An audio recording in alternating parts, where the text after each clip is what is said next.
Alhamdulillahirabbil alamin alladzi ja'ala sakinata fi qulubil mu'minin yazidatuhum imanan ma'a imanihim.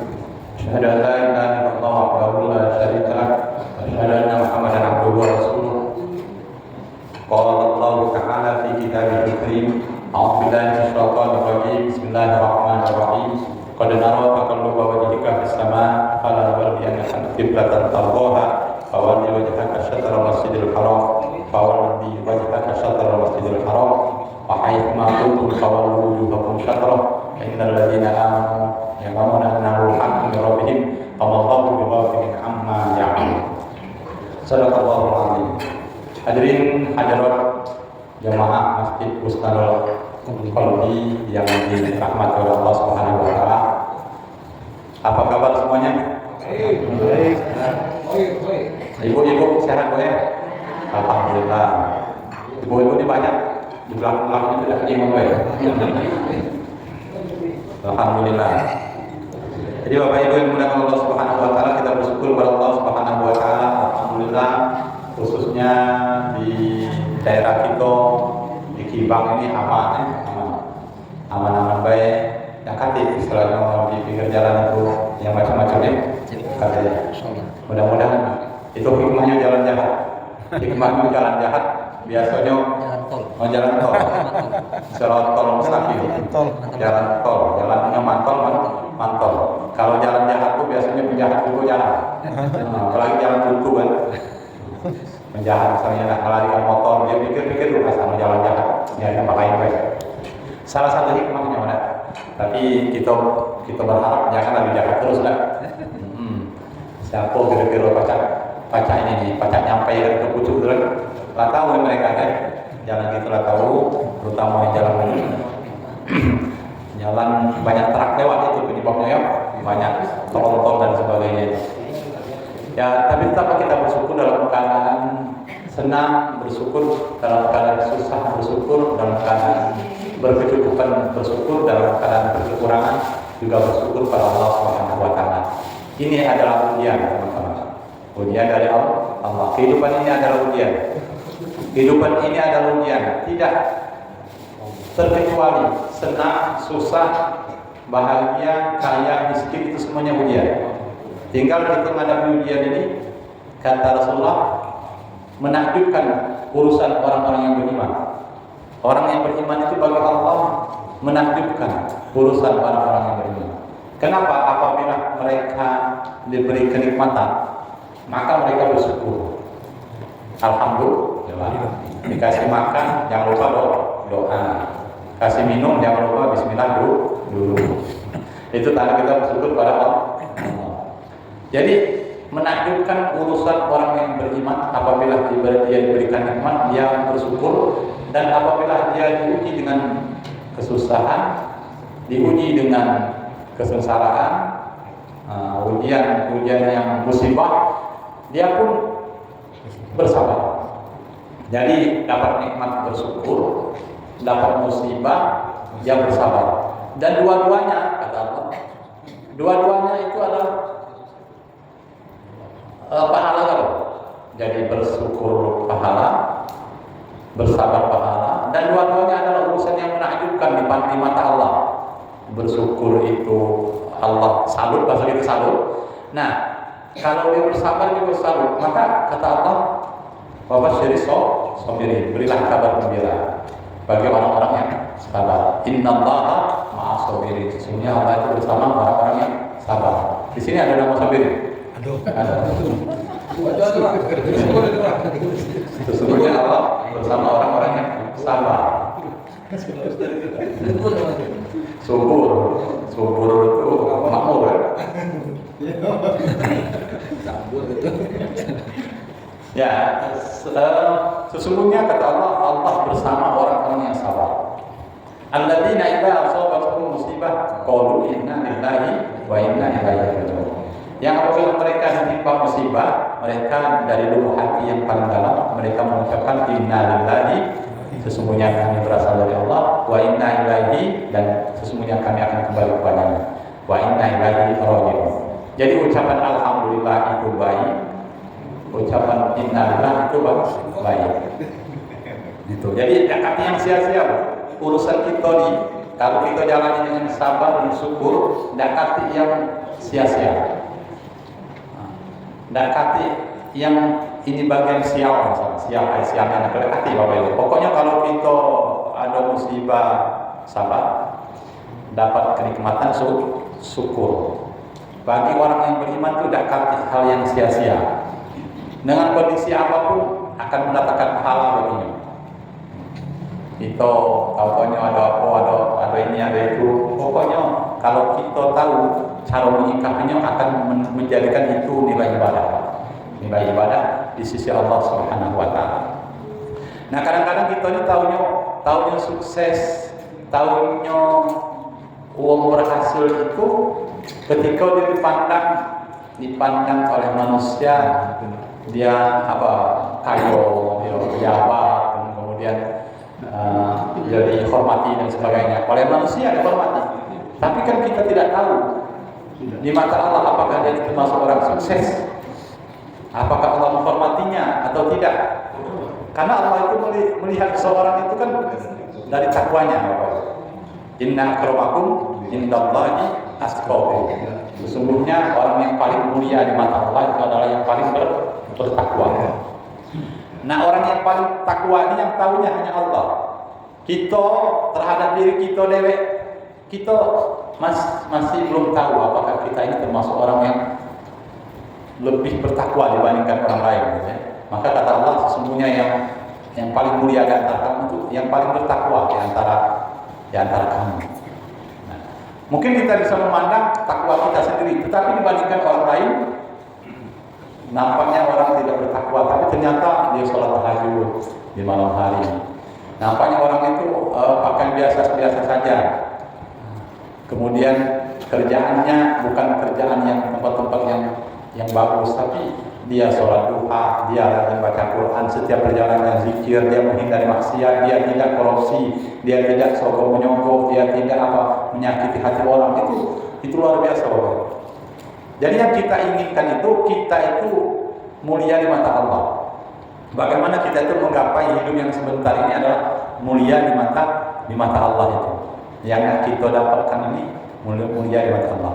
Maka Allah itu memuliakan seorang itu tidak melihat gantengnya, tidak melihat cantiknya, tidak melihat warna kulitnya, tapi apa kata Allah? Innallaha la yanzuru ila ajsamikum walakin yanzuru ila qulubikum. Sesungguhnya Allah itu tidak melihat kepada rupa, jasad, badan seseorang, tetapi dia melihat kepada hati seseorang. Nah, hati seorang itu kita yang tidak tahu.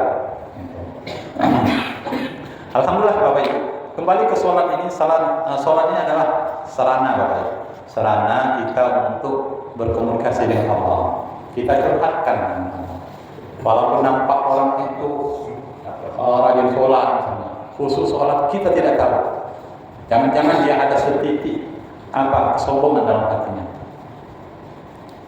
Nah, kita ini yang was-was, yang hati-hati, ya Allah, jangan-jangan aku di sholat dan terima ya Allah. Aku ngerinya ya Allah, sholat aku ini bolong-bolong, sholat aku ini tidak khusyuk. Nah, yang dia waspada terus, hati-hati terus, kemudian takut sholatnya itu tidak khusyuk, takut sholatnya tidak terima, terus kepingin belajar. Nah, orang yang seperti ini itu biasanya hasilnya maksimal daripada orang yang sudah merasa puas. Gampang itu, baca belajar lele, itu gampang, akulah tahu dari dulu. Nah, orang-orang yang gampang, akulah tahu, akulah belajar dari SD, dulu belajar sama ustaz itu, ustaz ini dan sebagainya. Nah, biasanya hatinya itu, kita tidak tahu, hatinya itu sudah merasa penuh. Maka kata Allah, fi qulubihim maradun, fazadahumullah maradan, wa lahum adzabun alim bima kanu yaksibun. Khatamallahu ala qulubihim wa ala sam'ihim wa ala absarihim ghishawah, wa lahum adzabun azim. Jadi di hati mereka yang sudah merasa hebat, misalkan, sudah merasa cara aku daripada si anu, misalkan, merasa pintar aku daripada si anu, maka hati mereka kata Allah, fi qulubihim maradun fazadahumullahu maradan. Maka Allah dengan ada sifat sombong, riya itu, maka Allah akan tambah penyakit hati mereka itu. Fazadahumullahu maradan wa lahum adzabun alim bima kanu yaksibun. Bagi mereka kata Allah azab yang pedih terhadap apa yang mereka dustakan tentang kebesaran Allah. Maka Allah khatamallahu ala qulubihim wa ala samihim wa ala absarihim ghishawatu wa lahum adzabun azim. Jadi Allah tutup hati mereka, pendengar mereka, mata mereka ditutup rapat, dan mereka mendapatkan azab yang pedih. Itu ketika Allah berbicara tentang orang kafir, karena sebelumnya innal ladzina kafaru sawa'un 'alaihim a'andzartahum am lam tunzirhum la yu'minun. Sesungguhnya orang kafir itu bagi mereka diberi peringatan atau tidak diberi peringatan adalah sama saja bagi mereka. Mereka tidak juga beriman, tidak juga mau mendengarkan. Nah, Bapak Ibu yang dimuliakan Allah, kembali kita dalam rangka kita hadir di sini Bapak Ibu untuk kita saling menjaga hati kita, menjaga nuansa yang mana di majelis ini adalah bagian daripada ibadah, menambah ilmu, mengikuti perintah Allah. Hadir kita di majelis ini dalam rangka kita kepingin nanti ada di antara kita, mudah-mudahan semuanya kita ini masuk surga. Dan ternyata di antara kita tahu, kawan aku dulu sering menghadiri majelis taklim. Tolonglah Allah, ngapa dia tidak tengok di surga? Nah, kalau pacak dia tarik lagi ke surga. Jadi teman-teman kita ini menyaksikan kita hadir di sini nanti akan bisa memberikan pertolongan juga, memohonkan kepada Allah untuk dihadirkan. Aku bersaksi wahai Allah, dia ini dulunya rajin juga kemana sama cak kami menghadiri majelis taklim dan sebagainya. Bapak Ibu yang dimuliakan Allah Subhanahu wa taala, berbicara sholat kita kemarin telah melangkah ke beberapa bahasan. Sekali lewat mungkin saya ulangi lagi, bukan saya ulangi lagi, memang berbicara tentang bab sholat itu. Kalau kemarin tentang gerakan sholat ya, bacaan sholat, gerakan sholat. Nah, persiapan sholat Bapak Ibu, persiapan sholat perlu juga ya persiapan sholat, karena tidak sah sholat kalau persiapannya tidak memenuhi syarat. Menghadap kiblat, menghadap kiblat. Menghadap kiblat ini ada di dalam Al-Quran surah Al-Baqarah di juz kedua. Juz kedua itu saya qulu sufaha minan nas ma wallahu an qiblatihim allati kanu 'alaiha. Qad nara taqalluba wajhika fis sama falanwalliyannaka qiblatan tardhaha. Nah, ada kiblatnya ada di juz ketiga, juz kedua dari Al-Quran. Mulai dari saya qulu sufaha selembar itu, baliknya lagi ada lagi, lembaran kedua itu ada berbicara tentang bagaimana ketika kita sholat mengarahkan wajah kita ke arah kiblat. Dulunya Bapak Ibu, kiblat kita itu adanya di Masjidil Aqsa atau di Baitul Maqdis, nah, di Palestina yang sekarang lagi dijajah oleh Israel, lagi diperangi oleh Israel. Orang-orang Gaza itu sudah hampir 70.000 yang meninggal menjadi syahid. Itu yang ketahuan baik, yang melaporkan ke rumah sakit.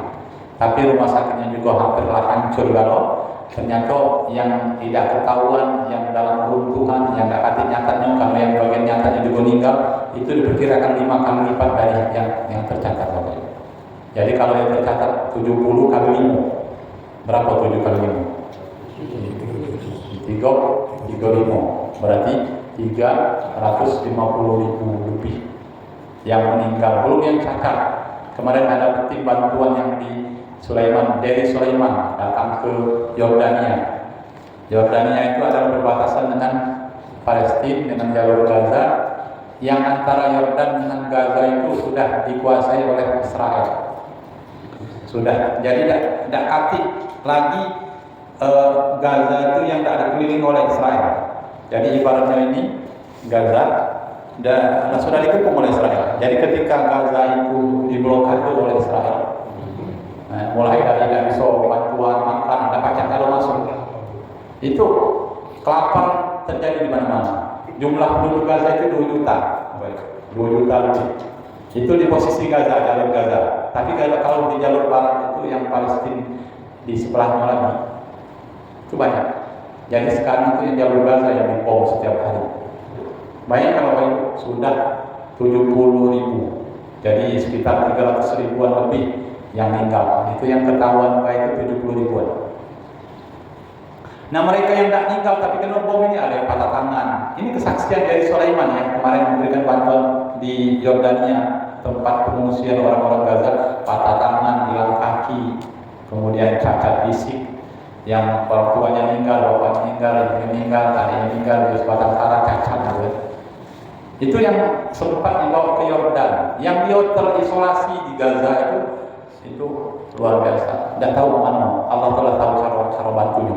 Tapi kita Indonesia sudah berjuang di forum PBB, Presiden kita Prabowo sudah mengumumkan harus dijaga kedamaian, harus berhenti perang, harus ada solusi dua negara Israel dan Palestina. Indonesia siap berperan menjaga keamanan. Siap Indonesia mengirimkan 20.000 pasukan untuk menjaga kedamaian kalau diizinkan oleh PBB. Tapi payah PBB ini Bapak Ibu, ada negara yang hak itu, yang mempunyai hak itu. Di antaranya adalah Amerika, Rusia, China, apalagi Turki.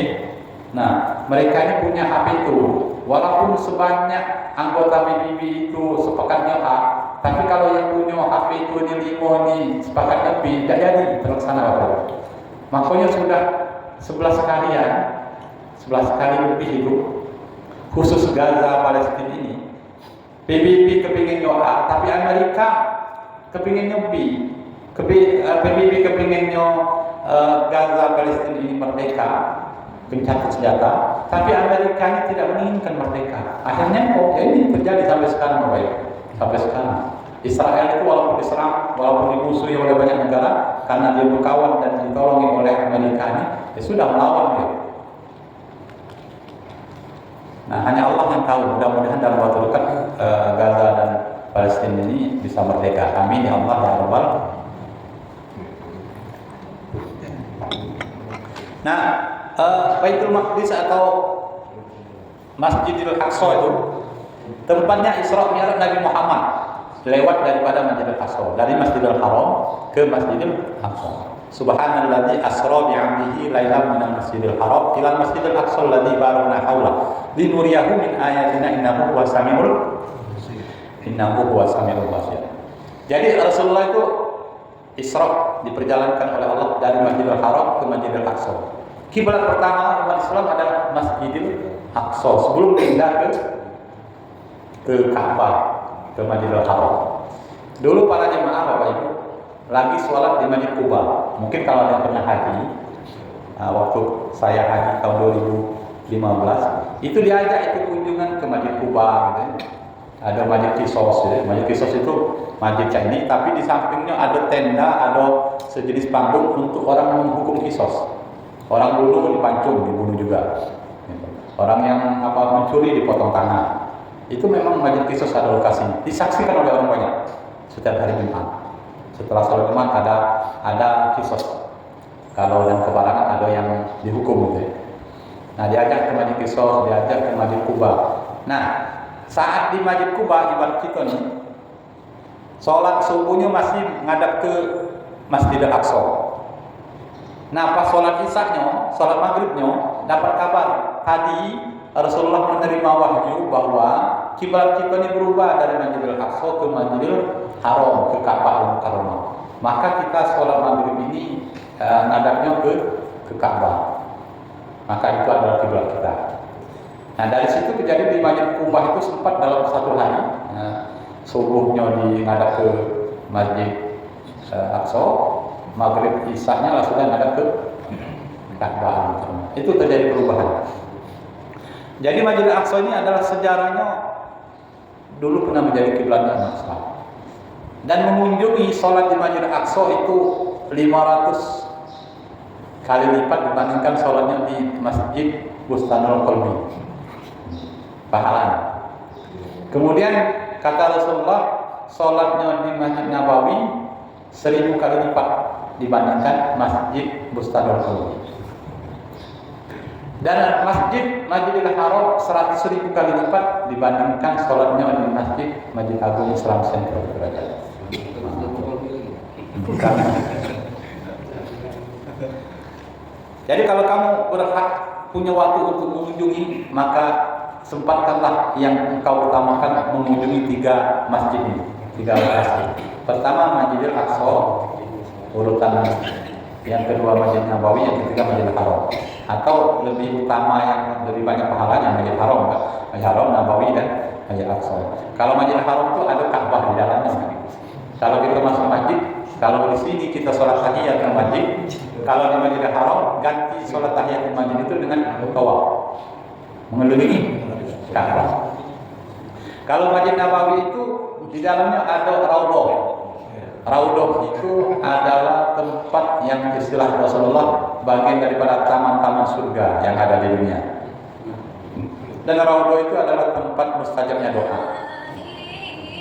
Nah, Masjid Baitul Maqdis atau di Masjidil Aqsa ini sejarahnya pernah disinggahi oleh Rasulullah, tempat beliau mi'rajnya di sana, dan beliau sempat menjadi imam, mengimami para nabi. Dan Masjidil Aqsa pernah menjadi kiblat yang pertama. Bapak Ibu, jadi penting kita menghadapkan diri kita ke Ka'bah. Nah, kalau kita tidak tahu mana, kita boleh buka, Bapak Ibu, buka mungkin aplikasi mencari kiblat di internet.